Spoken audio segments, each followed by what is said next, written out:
Sa kakampi po ito, ma'am? Fe Nicodemus po. Hello po. Hello. Hindi ako naririnig. Hello po. Kausapin mo muna. Hello, sir. Ma'am, come on. Hello, ma'am. Yes, ma'am. Pwede na po tayo mag-interview, ma'am? Okay po. Hindi niya ako naririnig, Alin.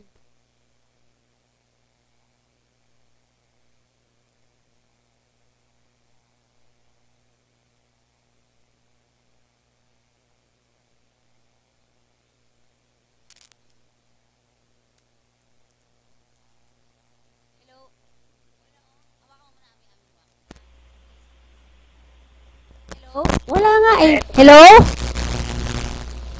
Ito na po. Okay, sir. Hello, sir. Hello? Ayan. Sir, narinig niyo po ako? Yes, yes. Okay. Nag-e-echo lang, echo. Opo.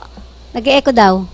Okay, nasa kabilang linya natin mga kaibigan, ang ating kaibigan mula sa Overseas Workers Welfare Administration, walang iba kung hindi ang Deputy Administrator, walang iba po kundi si Deputy Administrator Josepino Torres. Magandang tanghali po, sir.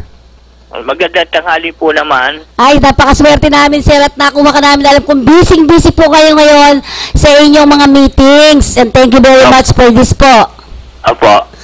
Nag-aanta rin po kami sa Migrant Workers Day Celebration at next week, sa Sunday. Okay. So, sir, ano po ang tema natin ngayon sa celebration na gaganapin na ito ngayong June?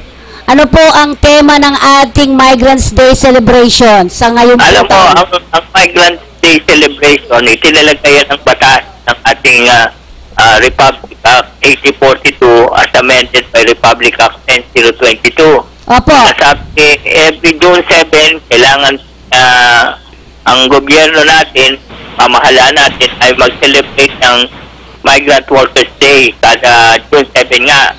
Ngayong taong 2015, ang ating tema ay kanayan at husay sa paggawa, proteksyon ng migranteng manggagawa. Okay. So sir, protection pa rin at saka may isang dagdag kayo yung parang kabuhayan, ano po? Husay. Sa husay. Ang kanilang competence at skills. So, napakaganda naman ngayon ng celebration na ito.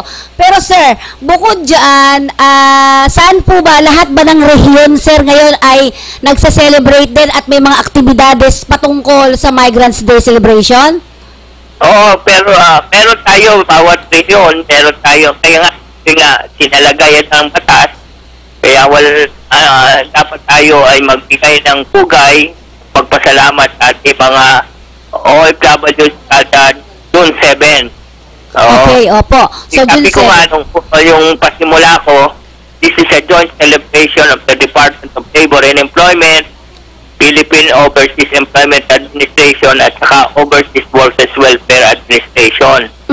So, nagkaisa-isa kami dito at yun nga, tinalaga namin yung team, kasanayan at husay sa paggawa, proteksyon ng migranteng manggagawa. Ito ay gagawin natin sa buong Pilipinas. Pero meron din tayo dito sa central office natin dito sa Pasay at saka dyan sa Ortigas, sa POEA. Magse-celebra tayo, may mga inihanda tayong mga festivities, pagpupulong sa ating manggagawa, migrante at pamilya nila, at yung magpabibigay ng yung mga ibayong servisyo para igay-kaya itong ating pagse-celebra ng Migrant Workers Day. So sir, sa ngayon po sir, kailan po nag-start yung inyong celebration? June 7 po kasi ay Sunday. Oo.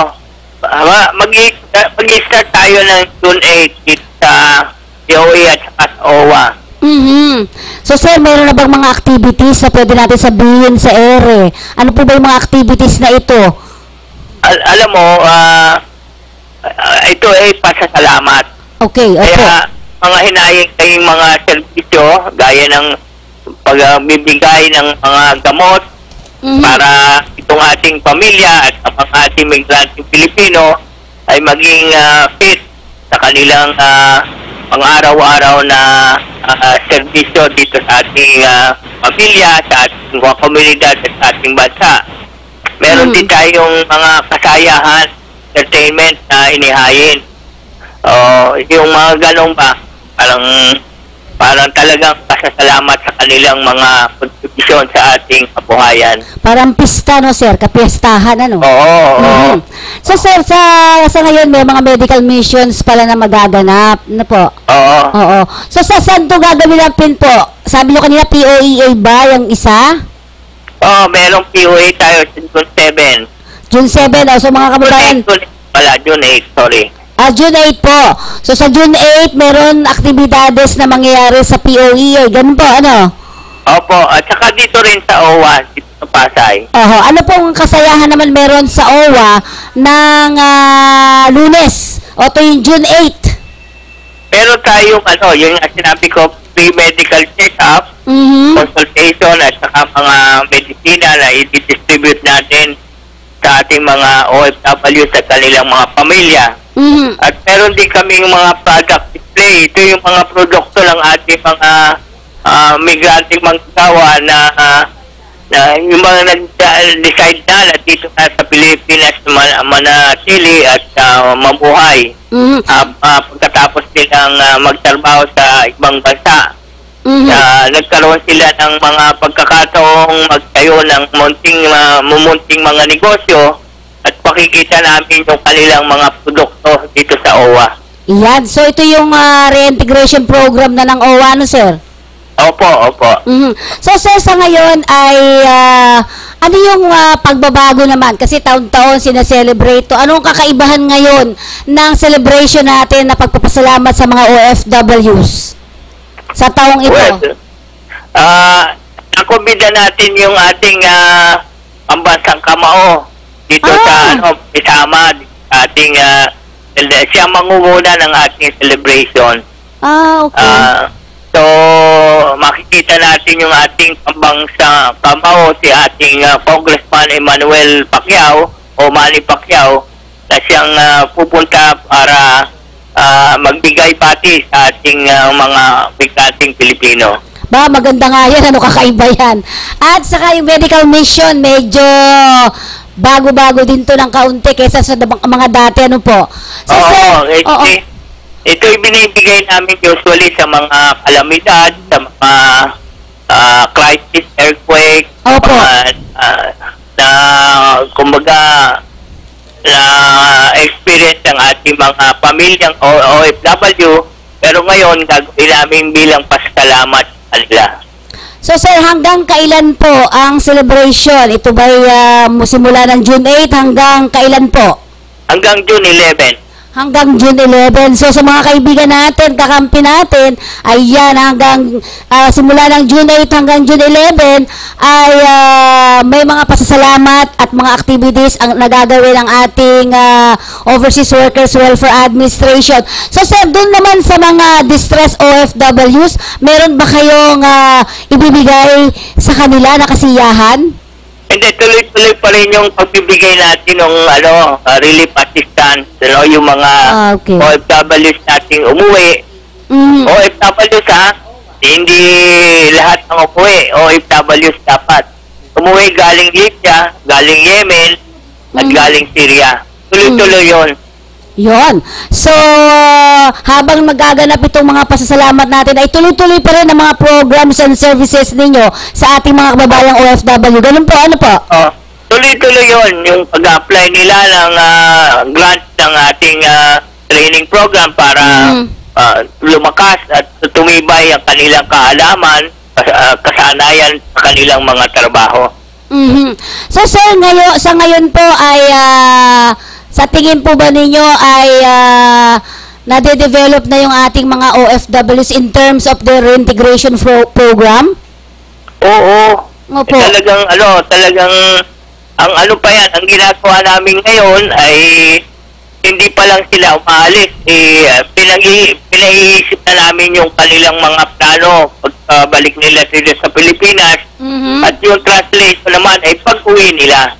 Kung pwede nga, habang sila na doon, maging abala ang kanilang pamilya sa kanilang paghahanda sa kanilang pagbalik sa reintegration nila. Mhm. So, ganun din po, yung mga scholarship program ninyo, nandyan pa rin, ano po?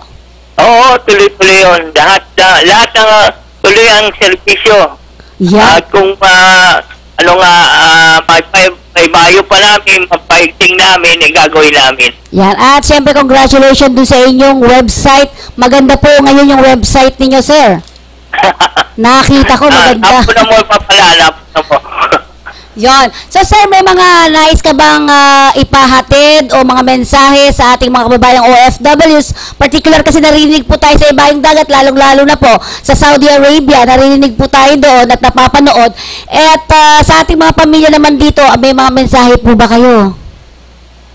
Meron kaming ipapalaganap na mensahe galing sa ating kalihim at sa ating dalawang administrator ng POA at saka ng OWA. Dito ay aming paalab at mainganyong pagbati sa kanilang celebration ng Migrant Workers Day at aming encouragement sa kanila na huwag silang masyadong malungkot at kami ay dito ay may mga programa at servisyo para sa kanilang pamilya, pati na rin sa kanila doon sa kanilang work site. Mhm. Kailangan lang makapag-ugnay yung iba sa ating mga polo, sa mga welfare officer para talaga namang umabot yung aming mga programa at servisyo. Darito kami para magbigay proteksyon, serbisyo at programa para sa kanilang ikabubuti, sa kanilang paggawa at pamumuhay.